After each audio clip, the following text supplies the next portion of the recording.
on our crack session, we'll be taking you through the what, why, how of the skill that we are trying to say. And today's is a life skill more than a professional or a personal skill, something that all of us need to ensure and need to have in order to thrive in everything else that we are doing. So in the first 12 to 15 minutes, I'll take you through some of my inputs and some of my stories on this topic. We'll try to keep the session towards more of storytelling today, where we are all sharing opinions on our situations that we have faced till now.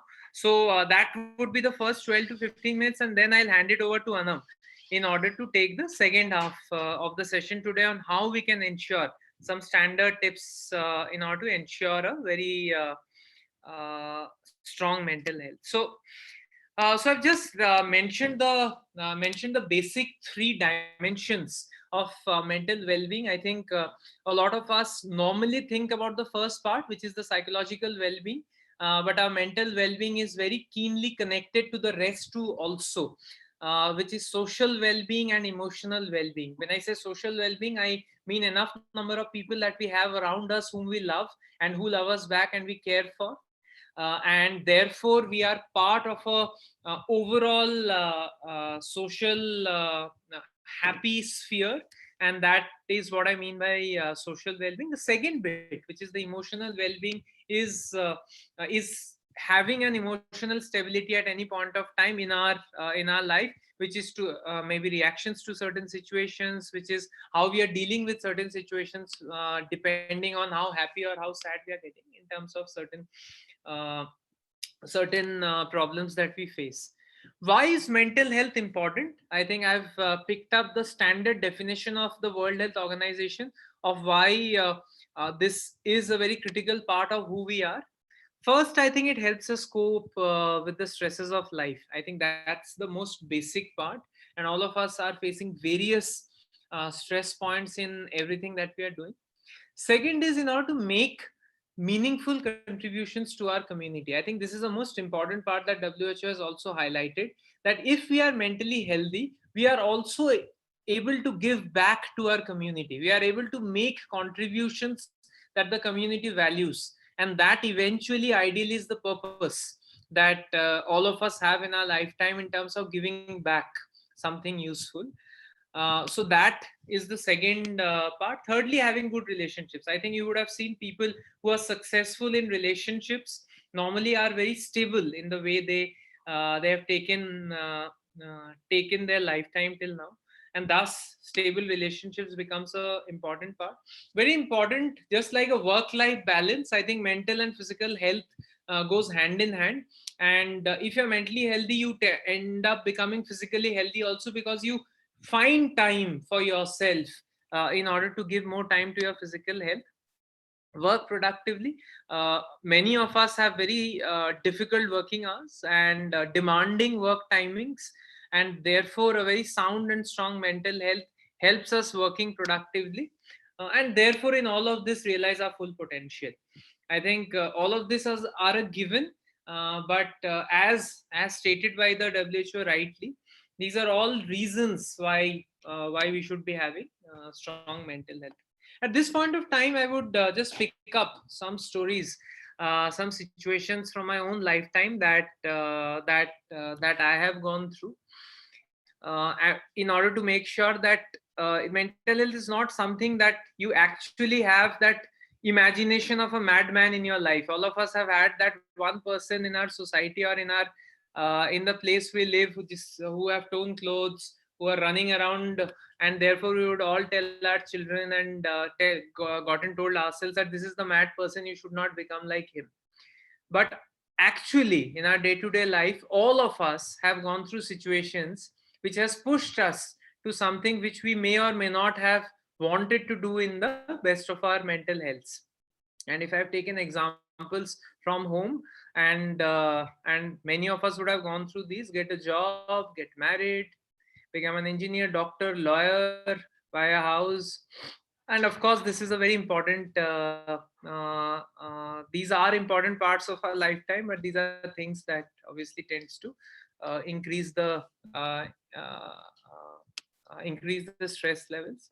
Work, obviously, target achievement. All of us have targets that we are chasing, job security, appraisals. This entire cycle of appraisals tend to get into loops, and we tend to start working only towards that. Competitions, sometimes created just to make sure that people are performing at their best. Boss managements, politics, flattery, combination of these things that all of us have faced. So therefore, eventually it becomes such a stigma, and so deep is our fear of being the madman, that we don't want to share openly of what we are facing. How many of us have felt the courage or the openness to walk up to our boss and say that I want a mental health break for today or for tomorrow, and I'm just not feeling right, and therefore I want to. It's not about an illness or a disease that you want to state. Just say that I don't want to work today because I want to give time to refresh mentally. And normally the reactions that we have faced in a society could be distance, that you don't want to either you feel distance from yourself if you're feeling any of these things, or you feel distance from someone is showing these symptoms. Fear, of course, you tend to start feeling afraid or scared on what you are feeling. Is it the right thing? Should I consult someone? Should I actually? Is it normal? Ignorance is also something that comes up, and anger are all things that we have felt when dealing with situations like these. So before I hand over some very apt reasons of what can affect our mental health, biological factors, of course, these are related to our genes. We have seen Munna Bhai MBBS, where he starts seeing Mahatma Gandhi after reading a lot about him, which he calls chemical locha in the movie, which is the brain chemistry that I'm talking about here. These are all obviously biological factors that can lead to situations which gets perceived by people as something which is not normal. Life experiences, trauma, abuse, physical, mental, sexual. These are things that also tend to leave a mark. And given that we are not able to or not allowed to talk openly about it in forums, leave us even more injured mentally. Lifestyles such as your diet, physical activity tends to play a role over a period of time, and family history. This is related to the genes way. So this was more from my neutral third party perspective of where and how we all have experienced this. On this note, I'll hand it over to Anam, our expert from today, to take it from here. Anam, over to you. Sure. Thanks a lot, Debojit, and thank you for that excellent context building around mental health. Uh, so I just want to start off with talking about how all of us culturally specifically have been introduced to mental health in the term of depression, anxiety, and, or my most favorite, positive thinking. Somehow we've always gone on the extremes, and only when physically people don't see visual examples of what's happening with you, your mental health doesn't exist.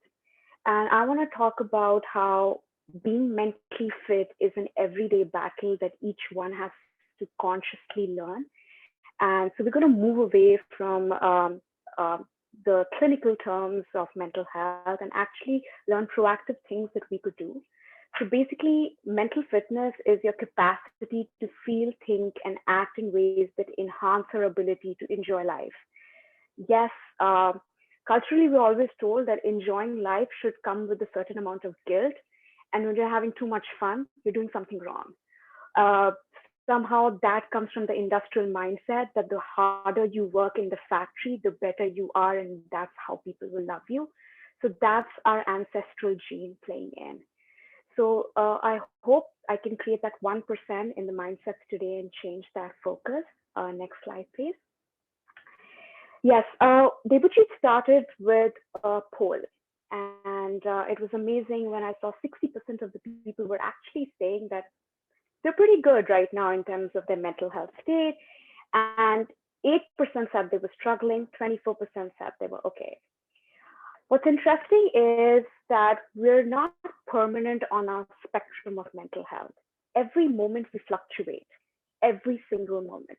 The first thing in therapy that we learn is to ask our clients saying, how are you feeling today? What is it that you're going through right now? Because mental health is a moment to moment thing. When I see 60% good, that could mean two things. One, it could be we all have great mental health.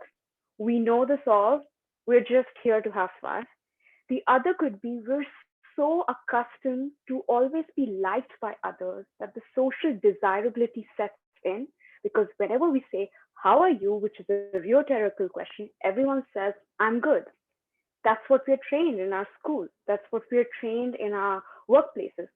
We never reply saying, oh, actually, I'm struggling. I'm not doing unwell, because that would mean raised eyebrows. So we have a spectrum of feeling, and you may be feeling great today and not good tomorrow, and there should be no stigma around that. So, like I said, we need to check in with our head zone on a moment to moment basis. Next slide.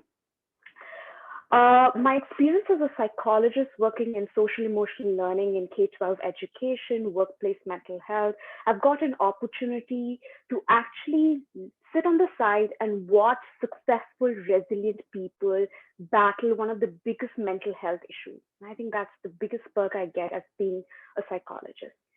What is resilience?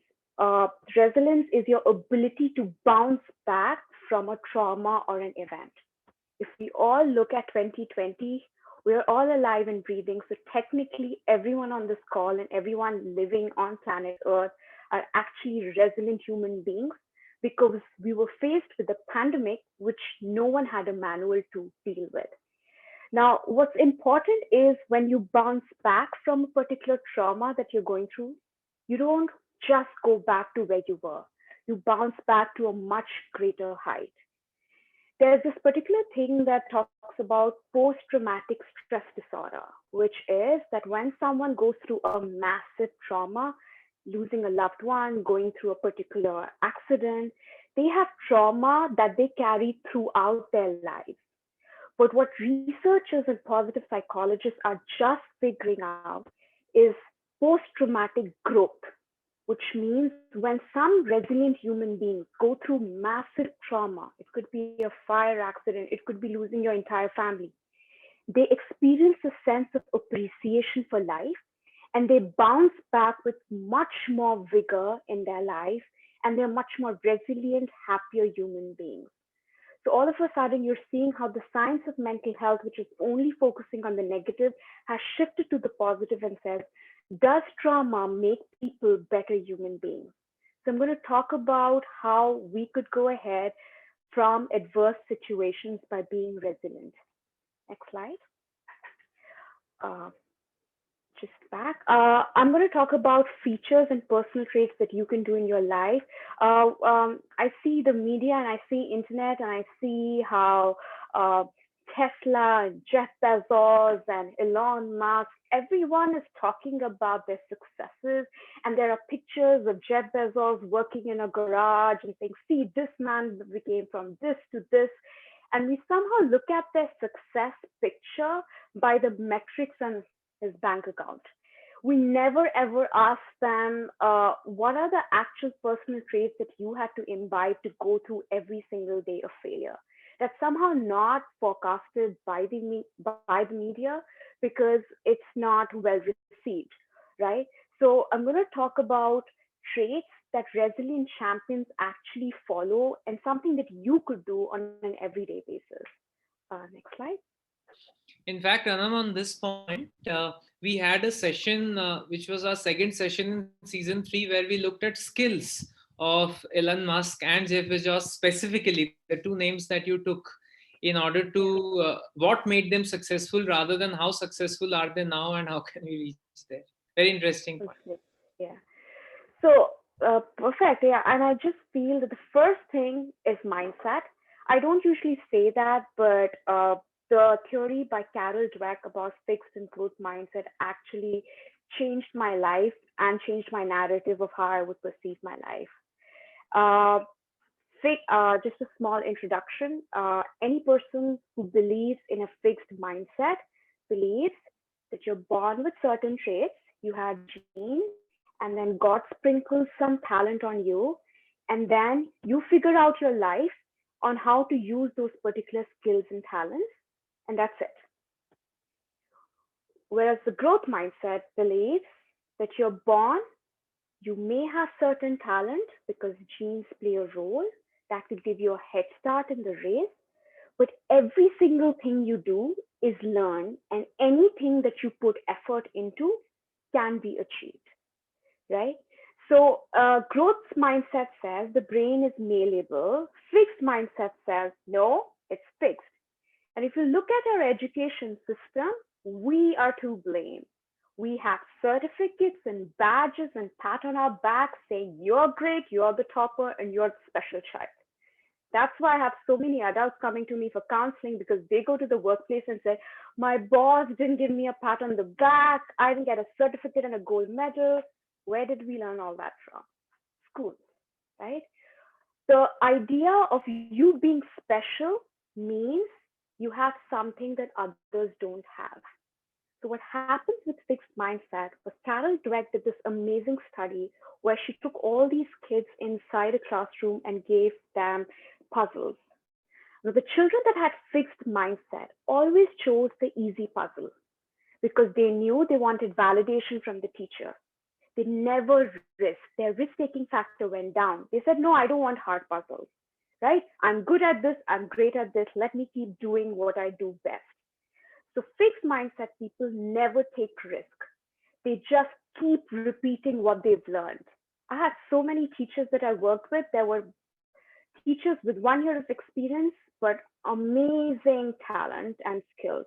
And there were teachers with 20 years of experience that were repeating the 1 year experience every single year, right? So I think when I go back to the biology books, I want to study and look at the brain. We've been told brain is an organ, but if we were told that brain is a muscle, it would have changed most of our stuff. Let's take an example of going to the gym. If you have never been to the gym ever in your life, uh, like me, and I ask you if I go to the gym and the trainer asks me lift 80 kgs, I don't think I'll be able to lift 80 kgs on my first day, right? But I think after 60 days of consecutively going to the gym, I can start from 5 kgs, and after the 60th day, I may be able to lift 80 kgs. That's how malleable a muscle is, right? You build muscle, and that's how the brain gets built. One of the two things I want to talk about when it comes to mindset is the power of yet. We keep telling ourselves about all the failed things that we are. Our narrative, our inner dialogue is all the things that I have not become. But just by introducing the word yet means that anything that you are is momentary and it is going to change. I'm not the CEO of the biggest company in the healthcare industry. That's a fixed mindset sentence. But when I say I'm not the CEO of the biggest healthcare company yet, it just changes my narrative. I'm not there yet, but I'll be there yet. It's just a certain landmark that I need to cross.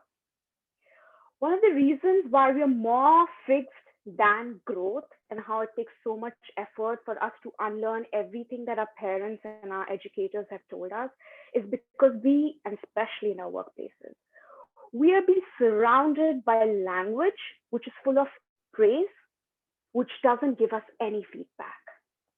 Whereas we should have been surrounded by the language of encouragement. I'll give you an example. I make a painting and I present it to my teacher. I present it to my boss. The boss says, great job, excellent painting, well done. What's the feedback that I get? This painting is great. Maybe I should just keep repeating this painting over and over again to be that great job person at work. What is encouragement? I look at the painting and I say, good job. I really like how you've used the color red to express the sunset. What do you think you like best about this painting? So I got validation, which said, good job. Then someone looked into my actual effort and said, hey, I really like the red paint. And then it asked me a question to challenge me for my next best work. That's encouragement. When I get feedback of how to challenge myself and what to do better. We've been so focused on the language of praise, of good job, kudos, keep it up, that we don't know what to do with it. We don't know what that really actually means.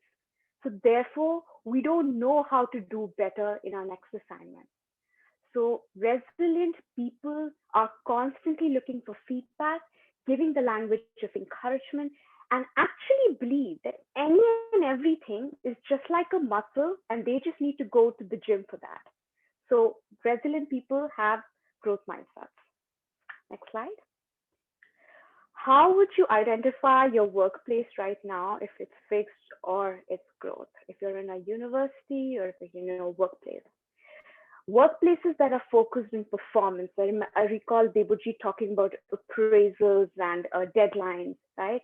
Say in universities, people say, the thing that you're teaching, sir, will this be on the test? That's a big sign for a fixed mindset person. In workplaces, sir, will I get a bonus if I come extra on Saturdays and come early on Mondays? And can I put this on the resume, this workshop that you sent me, or will I get a certificate after this workshop? Validation to show others that I am performing so other people appreciate me. And then, therefore, when other people appreciate me, I think I'm intelligent. A learning culture would be, how does that work? Will this teach me something new? I wonder what will happen if we do this workshop not on Zoom, but try something completely different. People challenging the status quo. Look out for these markers. Listen to what happens at workplaces. See if you're in a performance culture and try to shift to a learning culture. Have the courage to ask questions that may challenge your bosses, but it'll give you more feedback about your own skill. Next slide. Uh, this is my most favorite part of called FOPO. I call it fear of people's opinion, and what's very well known in the Hindi language is log kya kahenge, right?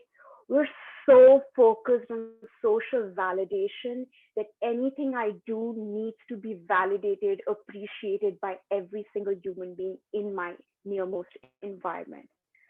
Somehow we've been told that it is the failures that you need to hide under the rug, because when I was growing up, the failed people never got a clap.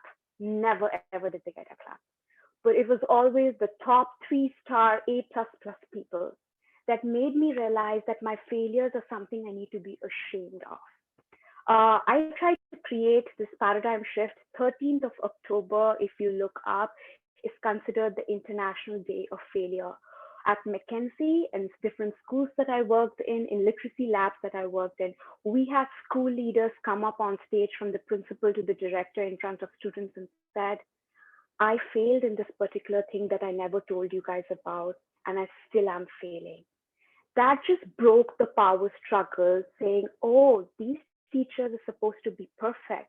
They're supposed to know it all. And they're coming on stage and accepting failure. And automatically we used to see hands raised up, ma'am, I failed in this thing, ma'am, I failed in that particular thing.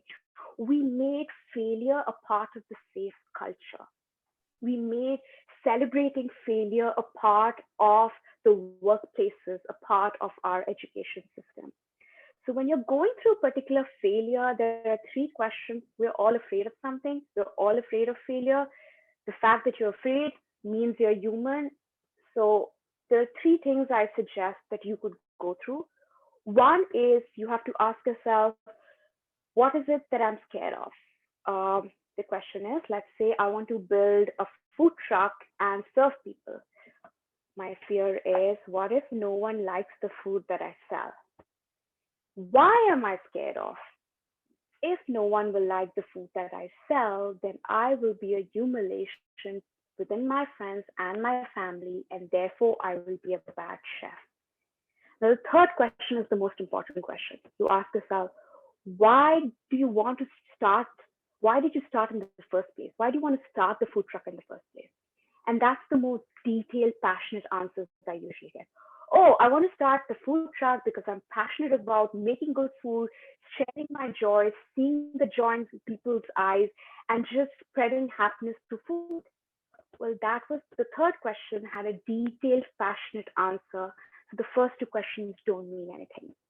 So ask yourself the why you started in the first place, and it will definitely defeat what will people think and why is this fear so unnerving to me.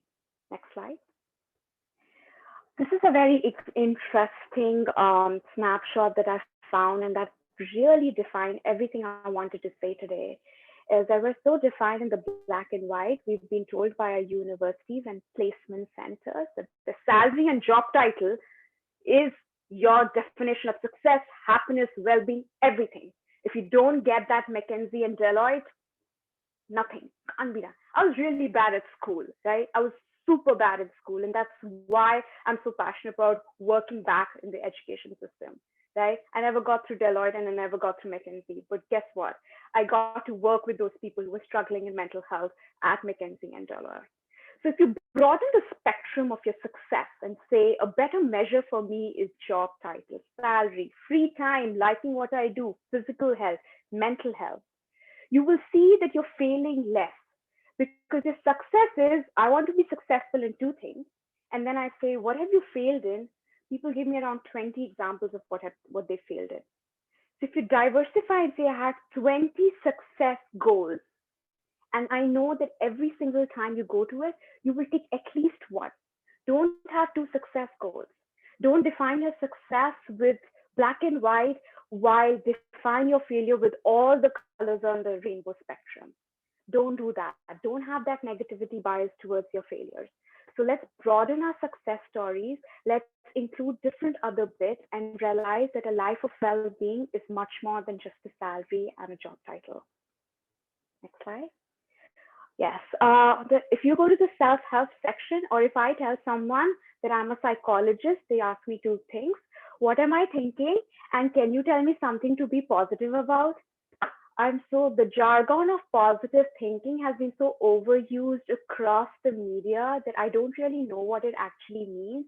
And I hate it when I'm going through a trauma and someone says, think positive, just feel happy, right? As if expressing my emotions is something that's bad and I'm always supposed to be super happy and super positive. I don't know how to do that. So resilient thinkers think not positive, but practical, resilient thinking that they imbibe. Next slide. Uh, uh, Next. If you see, I'm not talking about optimism, I'm talking about pessimism. Martin Seligman, the person, the father of positive psychology, said optimism is learned. As cavemen, we always looked for a lion or a fire, so we were always all ears for negative things. That's why we think about negative events more than positive events. So he said, in order to learn about optimism, you need to learn about pessimism. And the pessimism three P's are: imagine the biggest stressor in your life right now. Take a moment, think about that particular stressor. And I'll take you down on the three P's. A, we personalize our stressors. When something bad happens to us, we take the blame on ourselves. I was the bad person. How could I do it?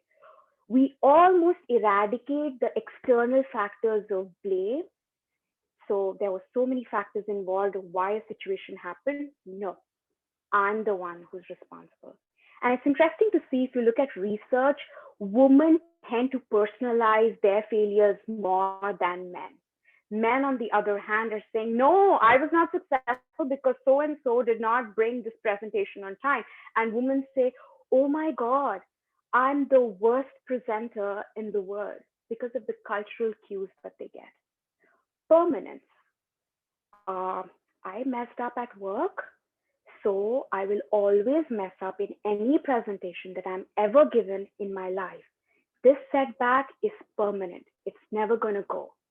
The brain fools you. It tells you what you're feeling right now is going to be the feeling for the rest of your life, and you have to deal with it. And that causes us depression. We feel that anything that's happening to us is permanent.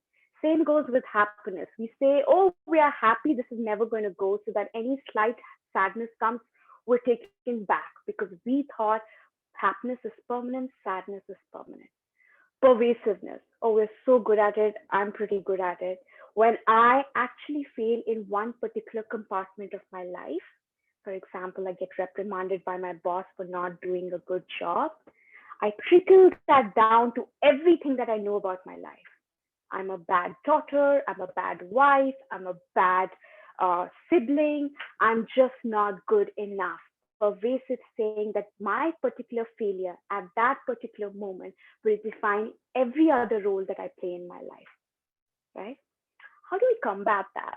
Our genes are designed to think like this. How do we combat that? Um, next, not next slide, if you could. Yeah. There's one more point, Debojit. Yeah. So we make it impersonal, saying, my boss reprimanded me because I did not know this specific skill at that particular time when he needed. And it's actually a lot of skills that I know. And the only reason why I was reprimanded was because I didn't know that skill that he needed at that particular time. It is nothing personal, right? Impermanent. This is what's happened to me today at workplace. It does not define anything, right? As a result, it's not permanent. Tomorrow, I will be the same person with the same brain, with great experience and better skills, and I can change this just by learning a particular skill. Specific. Again, this is specific to Tuesday morning at 8 o'clock when the boss doesn't like me. It does not make me a bad daughter, wife, or sibling. So be specific in what your setback's happening.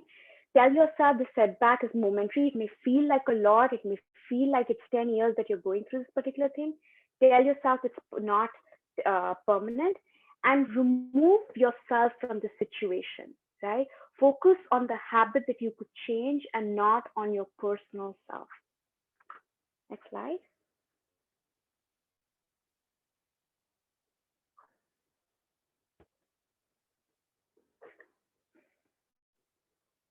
So I specifically chose this illustration because it defines of what we are. Right now, the level of pessimism is going really high. We're so irritated by the vaccines not working, us not getting to travel, and our lives just being put on hold. But I found this illustration that despite a mask, this particular person had so much of beauty in herself alone to appreciate. And gratitude, if you are the person who looks at metrics, with gratitude research has shown that the massive US companies' GDP rise is actually workers being much more grateful. I have myself been a part of a very extensive study where we took preschoolers, school leaders, and workplace adults and made them go through a gratitude exercise for 1 month. We didn't change anything of their situation, we didn't change any of their stresses, and our results were astounding. We found 78% of the people were much lower in their level of stress than they were a month before. Uh, Somehow, when our roof, water, and food is taken care of, a sense of entitlement settles in. We somehow think life owes us something and everything should be done. The moment I have a roof on my head, I take it for granted. The moment I have electricity, I take it for granted because these are things that life owes me. And that sense of entitlement could come in your way of appreciating, of being grateful, right? It's very tough to be grateful on really hard days, but it takes a lot of practice. And neuroscience shows that people who are actually practicing gratitude over a day of 78 days, actually in their prefrontal cortex, have a change in the MRI, the brain activity, as compared to people who are not following a particular gratitude activity. And what's really important is the attribution to events. You can be write three things that you're grateful for. You've heard that, you've seen that online, it's on Facebook everywhere. But if you do that every single day and you attribute why that event happened. So, for example, at the end of the day, if I say, I'm grateful for having a good lunch with my best friend. After that, attribute that event. Think, why did that happen? A, I right now in my life am in a position where actually I can go to a good restaurant and pay the bill. B, I have a best friend who finds time out to talk to me and actually enjoy a lunch together. I'm so grateful. When you start questioning the whys of your thank you, you realize that there's a deeper sense of appreciation. One of the things that we did in a lot of meetings that we still follow in our companies is called the rose, thorn, bud technique. And if you're in workplaces, if you're running your startup, create this culture of gratitude. When you end a staff meeting, when you end your monthly stand up meeting, ask each staff member to talk about the rose, the one good thing that happened to them that particular day. Thorn, the one thing that they failed in or are still struggling. Bud, the one thing they're looking forward to the next day. When you create that aspect and it goes across the room, there's a sense of realization. When we did that with little kids, there was a kid that said, I'm so grateful for my PlayStation. And the next child said, I'm grateful for a hot meal. Immediately, the PlayStation child said, I also got a hot meal, but I never thought about it. So, just a practice that everyone can do with the staff meetings, it really will create a visible impact in at least 60, 70 days. Give it time. Next step. Yeah, energy management. We talk about physical energy. There are three types of energy: physical, cognitive, and emotional. Cognitive is all the energy you use to make this presentation that Debojit and I used in making this slide deck. Emotional energy is the trauma that we go through when relationships don't work. But we never ever talk about it. Our Apple Watches and our Fitbits are always talking about the steps we did, but never tell us about the emotional drain we have that particular day. And so I'm going to talk about energy management because resilient champions manage their energy, all three energies, really well. I'm so annoyed at this particular fact of how the concept of hustling and productivity is this new word, and everyone wants to do that. And somehow, when you sleep less, your productivity increases. And our culture says sleeping is for lazy people. You don't have to sleep if you want to achieve this. Everyone has 24 hours. So did Bill Gates have. You also have 24 hours. The jargon around that, where we've assumed that rest is to be felt guilty with. The fact that you sleep for 7 to 8 hours actually makes your brain rest so much that it builds new cell and makes you more resilient and creates positive hormones in your brain. You've heard of so many thinkers and authors. They say, I just got up from a sleep and I went for a walk and I had a brilliant idea. Where did that idea come from? It came from your brain resting and using information that you had learned in the past. We carry the badge of honor. I have celebrities talking, I only sleep 2 hours. That's not something you should be proud of. The fact that if you're not able to have a work life balance and not have boundaries for your mental health is not a badge of honor. Ariana Huffington, the person who leads the Huffington Post, stepped back from her position just to dedicate her life around sleep. What she's doing right now is a simple thing. She's going to offices and creating sleeping pods and saying, if you're in a meeting and you feel sleepy, go sleep. Remove the stigma of taking a nap. I know that sounds completely berserk and you must be laughing to yourself. Best of luck when I tell my manager I want to take a particular sleep. But the fact that we're not talking about sleep and rest when we're talking about productivity and success speaks a lot about where we are headed. And I just say, just follow two particular rules of sleep. A, have a fixed time of when you go to sleep. What happens is when your brain gets to know that you're going to sleep every day at 8 p.m., then at 7 p.m., it starts inducing the body to get ready. That's also why at 7 a.m. you're wide awake on a Sunday morning and you're like, I wanted to sleep today. Why am I wide awake? Because your brain is so used to that. And secondly, our phones. They have a blue screen that hits the melatonin part of our brain. This is the substance that induces sleep. Why do we sleep better in our dark, cool places? Because as ancestors, we were designed to sleep in caves when the sun used to set, and that's when the body knew it needed to rest. Right now, we have the power to switch on a light and switch it off, and that's why our sleep rhythms have gone off. That's why we are having more emotional burnout, more anxiety, more anger issues at workplace, because we're not sleeping enough, and not many people are talking about how much they sleep before they come up with for a great presentation. Next slide. Yeah. So just the last part of it is resilient champions are very confident in what they do. What is confidence? Confidence is the narrative we tell ourselves about what we can do. You may have all the skills in your life, but if you have a nagging narrative that tells you you can't do it, you're not good enough, research says most probably you will screw up at that particular work. So it's very important to understand the origin of the confidence to know what to do when you're not feeling confident. The three sources of confidence are past experience. So if you tell me let's say, we tell Debojit to present on a webinar tomorrow. He has extensive past experience of doing the same thing over and over again. He will reflect on his past experience, say, oh, I just need to replicate this. So he builds his confidence from past experience of success. Vicarious experience. When you look at someone that you think is pretty familiar or similar to you, and you see them successful, then you're like, if he can do it, I can do it too. I'm asked to speak on stage and I've never spoken on stage. But then I look on YouTube and it's like, this guy, he was in university with me. He's doing it. This guy used to never speak.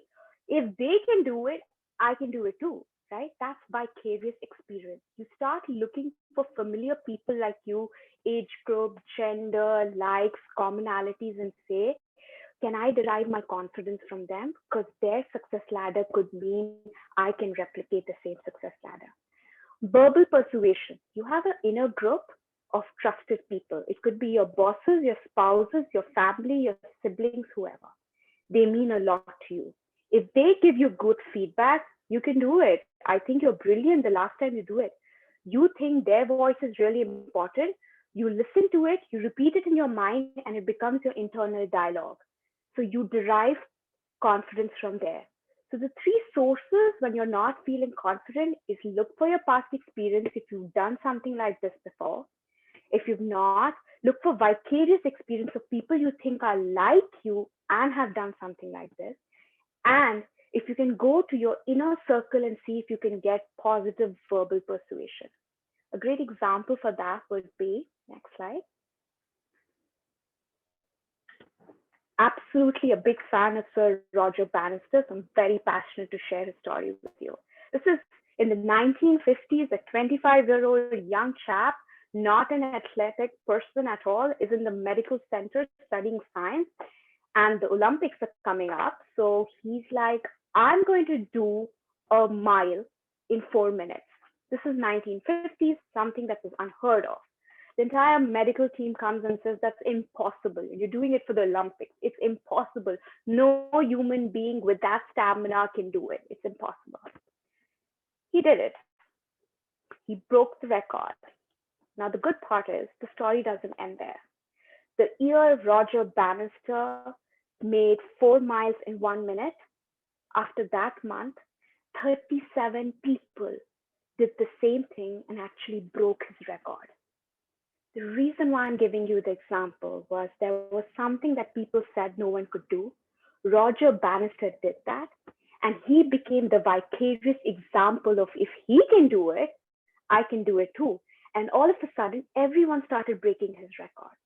But it took Roger Bannister to tell humankind that if I create a threshold of impossible to possible, you can break that threshold. So great motivating story. Always look back at it. Be the Roger Bannisters at your workplaces, and hopefully we all will follow you. just a good summation of what we've done. The size of your problems is usually tiny, but how you perceive those problems is this complicated chunk. One of my favorite quote is, "We do not see people of who they are, but we see them of how we are." And that's really deep, right? We have so many filters of how we are as people that we wear those filters when we look at them. So that's what we do with our problems. Our problems are tiny, but we're so many filters that we make them big and complicated. Thank you. Questions? Thank you, Anam. That was very insightful. To start with, we have about 5 questions already from people who are attending. Maybe we can start with them. People, you can keep asking, and as we finish a question at a time, we'll keep coming to your questions also. Anam, Sahib is asking how to handle sudden anger. Great.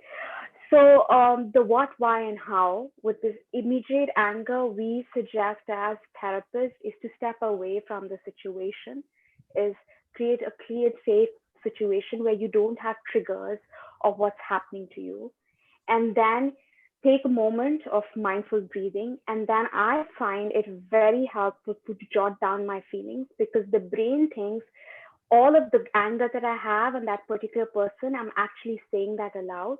So that's a form of catharsis. So type out of your anger, take out that verbal bash. When you take it out on a safe object, you're more coherent. And when you do that, you're more mindful about your emotions. So sudden anger is A, take yourself out from that situation. B, take 2, 3 mindful breathing steps, because you're telling your brain, I'm not fighting it. I'm going to not fight this particular situation. Third, find a safe option to take that verbal vomit out. It could be typing, writing, or calling a friend before you go to that particular target to voice your particular concern. That's helpful. Thanks, Anam. Rajesh is asking, how do we handle a sudden emotional burst? I think this is linked to the first question, if you want to add something. Yeah. A sudden emotional burst could be anything, but here I'm just going to say, if it's not anger, please don't have the shame of expressing your emotions. If you're the person getting up in the meeting and clapping loudly, be that person, be that unique person. Don't let the environment ever make you feel that your emotions are supposed to be tamed and not authentic. Mm. Thank you. Thank you, Anam. Thank you. Parag asks, how to overcome fears from the past. Fear from the past is great. What is the fact that you're looking at your past experience and saying it's going to dictate your future experience means you're coming from an environment of fixed mindset where you say, I'm going to repeat that again. So past has gone. The only thing that you could change is the present. So saying, what are the things that I could have changed right now with all the knowledge that I have, right? And if I could go back. And just one more example I would like to give is that we're all very embarrassed about our past work. When I would look at a YouTube video from now, 10 years from now, I would hate what I'm talking right now. But that's just an example of how well you've grown and how your standards have risen. So if you can look at it 2 ways: A, oh my God, that was horrible. I can't believe I did that. B, wow, what growth have I had that I can actually scrutinize my work and feel better about it today. Thanks, Anam. Naveel asks, one of my cousins sitting next to me, and he's having his final job interview in about the next 30 minutes. He's asking for any quick advice on how to overcome anxiety. Anxiety, yeah. So be your best selves, and definitely a lot of things work for different people. One size does not fit all. It could be a song that you would want to blast. One thing that really helps is take out that file that you have of all your certificates, which we all carry for an interview. It could also be a certificate of your fancy dress competition that you won in grade 1. Flip through that. That's your journal of success, and say, this is the person that I am, right? And when your brain is so stuck to the success stories that you've just flipped, your answers are going to be much more confident. You don't have to worry about anxiety then. Thanks, Anna. This is almost like a fast forward round, but yeah, Kritika. how to be less reactive and impulsive, how to be more confident and stop thinking what others are thinking about me. The kya kahenge log syndrome that you spoke about. Yeah, the FOPO syndrome, right? Fear of people's opinion. The social validation of constantly being liked. So I will do anything that so that other people like me somehow shows that we have so low self-worth that we are what other people define us. Think about that aspect and think about where it came from as an in your upbringing, and question about why is it that I, in my own one life that I have, the one narrative that I have given every single character in my book to be the protagonist and not me. So I think that's a very deep question to ask of why I let people make decisions on my behalf. Yeah. Thanks, Anam. Kritika, I would add here from my personal experience also, almost on a daily basis, I come across situations where people are choosing the safer option, given that they have the independence of choice, even in those situations, as compared to a more aggressive option, which they might succeed or fail, but they will definitely learn something new if they try. I think Anam covered that. What I would suggest is, in situations where there is no pressure, no one is judging you, no one is looking at you, try and choose the more tougher options, at least in them, as a starting point. And then it will become a part of your habit, in order to choose the option which leads you to a growth mindset, as compared to choosing an option where you know you'll get appreciated, it is more safer, but you're not choosing something to learn or grow with. So start with situations where you are free and independent yourself. Yeah. Shiva asks someone, any measures, suggestions, activities to use brain as a muscle and develop mental health? Yes, so here's the thing. Take a piece of paper, write down all the things that you always wanted to achieve, right? They should be not positions and places, but actual skills, and then start working on it consistently for the next 20, 30 days, every day. And all of a sudden, the same thing that you thought was an organ will be a muscle. That's exactly what we're doing. We learned how to read ABC, and we read ABC every single day in our schools.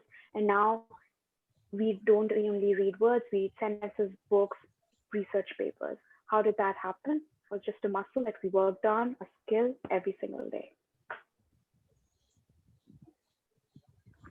Yeah, thanks, Anna. Hi, Anam. Yeah. My last question. Do you think this pandemic era has adverse impact on our mental health? Of course, yes, we're much more lonelier. We're much more in these four surroundings, and we've realized, oh, I have to deal with my feelings, and I can't go channel it with friends or go take a solo trip. So I think it's the bad thing of constantly feeling isolated, but the good thing is where people have realized A, mental health is important, B, I'm the only one that has to take care of it, and there's no one else. So I think that realization has been really strong. So as a mental health professional, I'm really sad of how the pandemic's working out, but I'm deep down really happy of how people are saying, I'm going to take care and take charge of my own mental health. Thank you, Anam. Thank you very much. Thank you. Thanks, Thanks, Rajesh, Debojit. for Thank you. asking. Thank you, Uh, Debojit. Thank you very much. Thank you. Thanks, Rajesh. Anam, Nishtha asks, I'm usually a happy person, but once in a while, when I feel angry about something, it's difficult for me to express my anger and I cry instead. That results me not expressing what I think. How can I overcome this? Yeah, I think we feel a sense of shame when we feel anger because we come from an environment which always asked, why aren't you happy? What's wrong with you? Right? So we were always constantly pleasing our parents by being happy or faking happiness.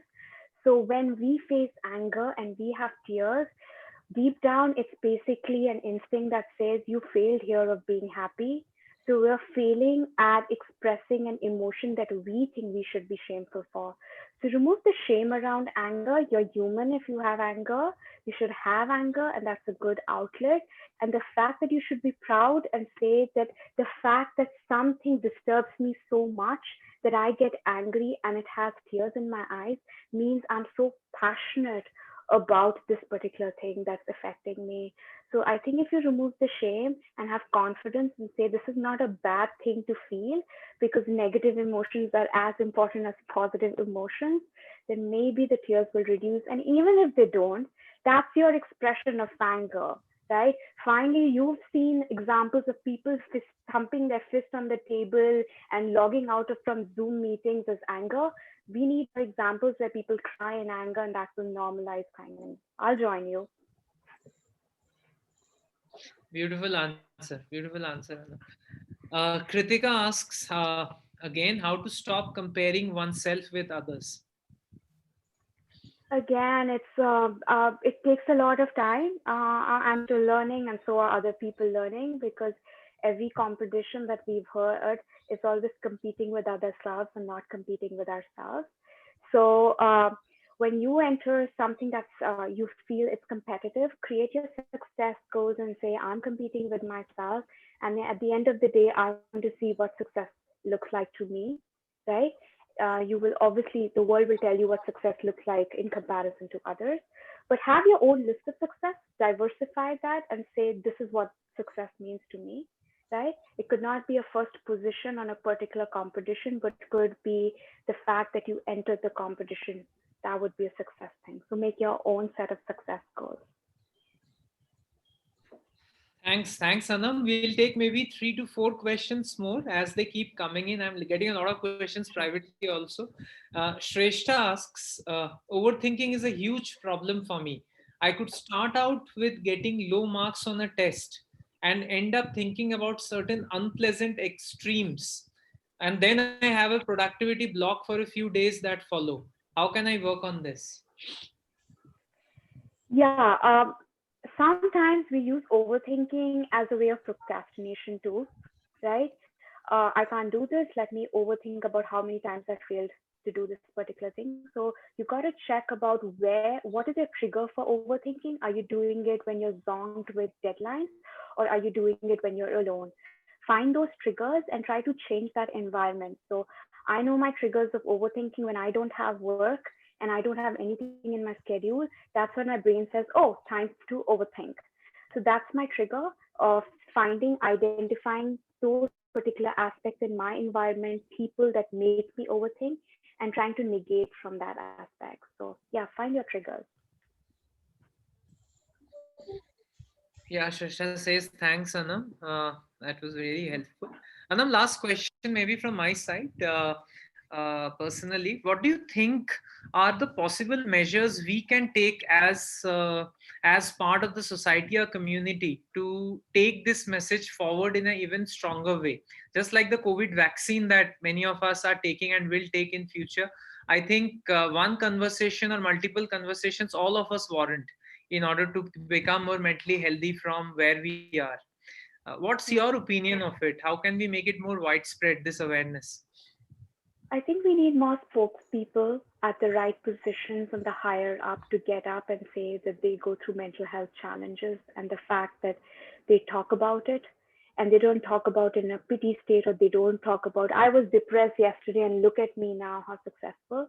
I think we need a lot of stakeholders to come up and say, I'm struggling with this. Creating a safe environment where people speak up. We don't speak about mental health as often as we should. Our workplace policies don't have a mental health day off. Our managers, how many of us have written a mail to our managers saying, I'm taking a mental health day off? I want to know that. And did a manager reply positively to that? Right? Just the fact that our organizations are not used to dealing with mental health issues, so they put it under the rug because they don't have the equipment or the tools in their heads to deal with it. So they hide that. So I think these conversations are helpful, but we need people at higher positions coming up and expressing their battles to remove that stigma that we have around mental health. You can be suffering from a battle and you still can be the most amazing, successful role model for another person. So true. Last question, maybe Anam. We have Ritika asking, I'm a very shy person. I always think what others are thinking about me because of my nature. How can I avoid thinking it? Yeah, there are two things again. when in our workplaces and in our education system, we always focus on teamwork and collaboration in groups, right? If I would like to ask her if she could Google any big philosopher, Aristotle, Einstein, scientist, anybody, and the Google images that usually come up is they're sitting alone in their room and working out, right? So we are this shyness should not have a stigma around it. There are introverts, there are students, and you should not. They have their own special power of working alone and being their best self. Don't let the world feel that if you're not collaborating and speaking up in presentations means you're any less. The biggest thinkers wanted to be alone in their room, be shy, never come on stage, and actually change their world with amazing theories. So I think embrace your shyness, be proud of it, and don't let the culture ever make you feel that you're any less. Yeah, thanks, Anam. So I have a few more, but I think we'll put up a thank you post, and you can keep asking your questions there. You all know our crack LinkedIn page, and I would also request Anam also to go through some of the questions that keep coming up, maybe for the next 1 or 2 days, and we can keep answering the questions there. Would be very happy to, because more and more questions are coming in. Thanks, Anam. I think very insightful and very refreshing in our Thank you, Anam. day-to-day life. Even weekends feel hectic these days, and I think an hour of this was almost like a medicine for all the people who have attended. Thank you. Thanks. Definitely. Once again, thank you, Anam and Debojit, for this nice initiative. Thank you so much. Lovely Thanks. having Thanks, Aaron. Thank you. Keep Thanks. working. Thanks, everyone. We All have the next week's session coming up. Like always, it's on career growth. Dr. Manoj Varghese is joining us. Dr. Manoj is a Sloan Fellow in the London Business School right now. He has a degree from XLRI also and has worked in esteemed organizations like Google and Facebook. He'll talk to us about how you can keep reinventing yourself while climbing the career growth. Same time next week again. 12 to 1 p.m. Look forward to seeing a lot of you there. Thanks, Anam, again, and thanks to the